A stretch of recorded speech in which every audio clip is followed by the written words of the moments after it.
পিতা পুত্র পবিত্র আত্মার নামে আমেন। মন্দের দ্বারা মন্দকে জয় করা যায় না, ভালোবাসায় সবকিছু জয় করে। এই কাজটি যিশু করেছিলেন। সবাই যখন পাপীদের ঘৃণা করত, তখন যিশু নিঃশর্তভাবে তাদের ভালোবাসলেন।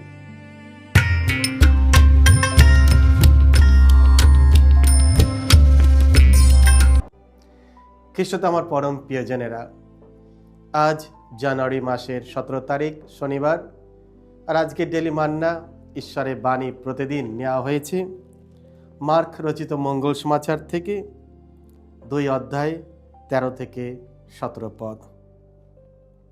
এসব ভক্তিভাবে আজকের এই বাণীটি শুনি। পক্ষাঘাতগ্রস্ত লোকটিকে সারিয়ে তোলার পর যিশু কাফারনাউমের বাড়ির থেকে বেরিয়ে আবার গ্যালিলিয়া সাগরের ধারে এলেন। সেখানে সমস্ত লোকেরা ভিড় করে তার কাছে এলো, আর তিনিও তাদের নানা উপদেশ দিলেন। তারপর সেখান থেকে তিনি যখন এগিয়ে চলেছেন, তার চোখে পড়ল আলফের পুত্র লেবি শুল্ক দপ্তরে বসে আছেন। তাকে তিনি বললেন, তুমি আমার সঙ্গে চলো। আর তখনই লেবি উঠে যিশুর সঙ্গে চললেন। পরে হলো কি, যিশু ওই লেবির বাড়িতে একদিন খেতে বসেছেন।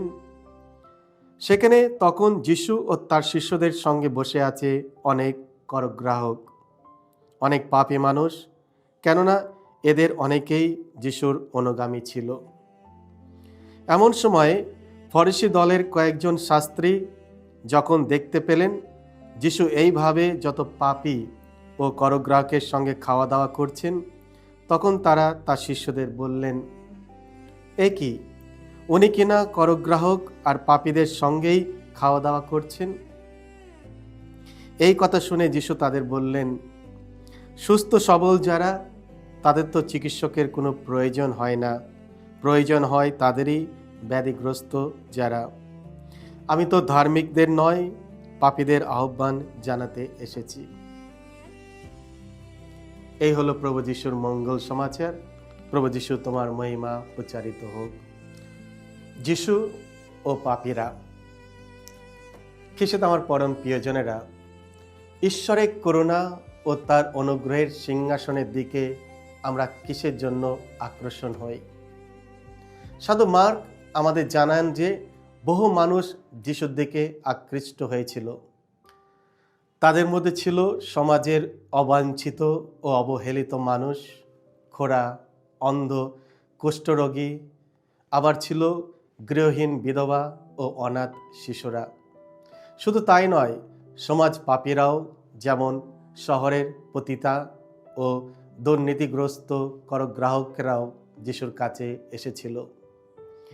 লেবি, যিনি মতি নামেও পরিচিত, তাকে শিষ্য হিসাবে আহ্বান করে যিশু সমাজের দৃষ্টিতে সবচেয়ে অযোগ্য একজনকে বেছে নেন।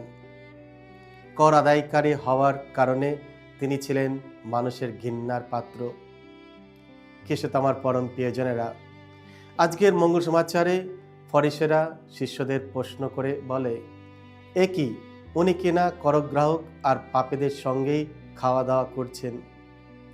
যিশু তাদের সঙ্গে আহার করেছিল শুধুমাত্র খাওয়ার জন্য নয়, বরং এটি ছিল পাপীদের হৃদয় জয় করার তার কৌশল।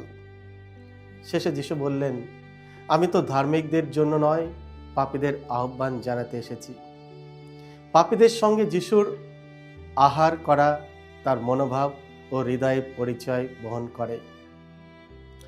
যিশু পাপীদের ভালোবাসতেন।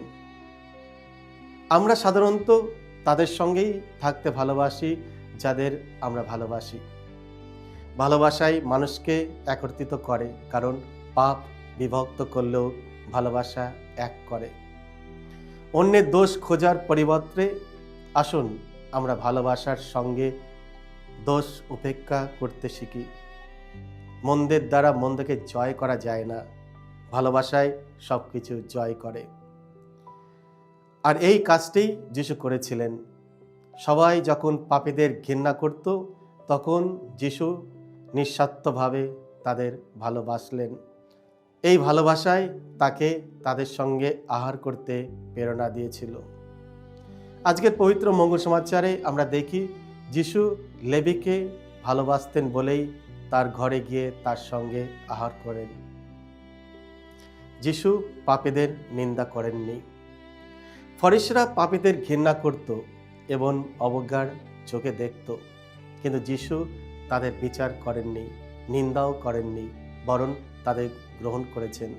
আমাদেরও কাউকে নিন্দা করার অধিকার নেই, কারণ আমাদের প্রত্যেকের মধ্যে কিছু না কিছু ত্রুটি রয়েছে।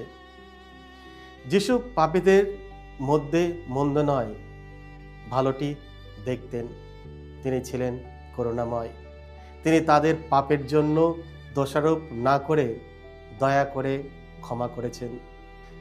যেমন ব্যভিচারে ধরা পড়া সেই নারীর ক্ষেত্রেও যিশু বলেছিলেন, আমি তোমাকে দণ্ডিত করছি না, যাও আর পাপ করো না। যিশু পাপীদের অনুতাপের সুযোগ দিয়েছেন। কিছু আমার পরম প্রিয়জনেরা, একজন পাপীকে আমরা যে সবচেয়ে বড় উপহার দিতে পারি তা হলো অনুতাপ করার সুযোগ। যিশু তাদের সঙ্গে থেকে তাদের হৃদয় জয় করেছিলেন। কারো দোষ ধরে অভিযুক্ত করলে আমরা কেবল কষ্ট বাড়াই, কিন্তু পরিবর্তনের সুযোগ দিলে আমরা মানুষকে সংশোধিত করি। পাপ মানুষকে বিকৃত করে, কিন্তু অনুতাপ মানুষকে রূপান্তরিত করে। যিশু এই নীতি পাপীদের ক্ষেত্রে প্রয়োগ করেছিলেন এবং এর মাধ্যমে এক রূপান্তরের যাত্রা শুরু হয়েছিল। যেমন তিনি করেছিলেন জাকিউস। তিনি সম্পূর্ণভাবে পরিবর্তন হয়েছিলেন শুধুমাত্র প্রভু যিশুর সাক্ষাতে। যিশু পাপীদের সঙ্গে একাত্মতা প্রকাশ করেছেন। সব বিষয়ে যিশু আমাদের মতোই হলেন, কিন্তু তিনি পাপ করেননি।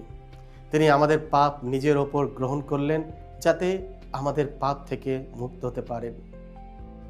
পাপীদের সঙ্গে আহার করা ছিল তাদের সঙ্গে যিশুর একাত্মতার প্রকাশ। নিশ্চয় যিশু পাপকে নিন্দা করেছেন, কিন্তু পাপীকে নয়। পাপময় মানবজাতির সঙ্গে একাত্ম হয়ে তিনি বিশ্বের সমস্ত পাপ নিজের ওপর বহন করলেন, অথচ তিনি নিজে ছিলেন পাপহীন। আমরা সবাই পাপী, কিন্তু আমরা দণ্ডিত পাপী নয়। আমরা হলাম ভালোবাসার পাপী, কারণ সেই ভালোবাসা আমরা প্রত্যক্ষভাবে গ্রহণ করেছি প্রভু যিশুর কাছ থেকে। কারণ আমাদের একজন ত্রাণকর্তা আছেন, তিনি পাপীদের ভালোবেসেছেন এবং পাপীদের জন্য প্রাণ বিসর্জন দিয়েছেন। খ্রিস্টে আমার পরম প্রিয়জনেরা, আজকে আমরা পবিত্র মঙ্গল সমাচারে শুনলাম যিশু বললেন, যারা সুস্থ সবল তাদের চিকিৎসকের প্রয়োজন হয় না, প্রয়োজন হয় তাদেরই যারা ব্যাধিগ্রস্ত। প্রভু যিশুর চোখে আমরা সবাই ব্যাধিগ্রস্ত, আমরা সবাই পাপী, আমাদের সবাই কিছু না কিছু দুর্বলতা রয়েছে।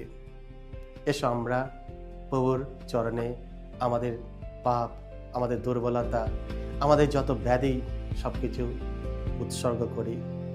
তার স্পর্শে আমরা সুস্থ হব এবং আবার নতুনভাবে বেঁচে থাকার লক্ষ্য খুঁজে পাব। যিশু আরেকবার আমাদের স্মরণ করে দেয়, তিনি পাপকে ঘৃণা করেন, পাপীকে নয়। সকলকে জয় যিশু। ঈশ্বর আপনাদের সকলকে আশীর্বাদ করুন।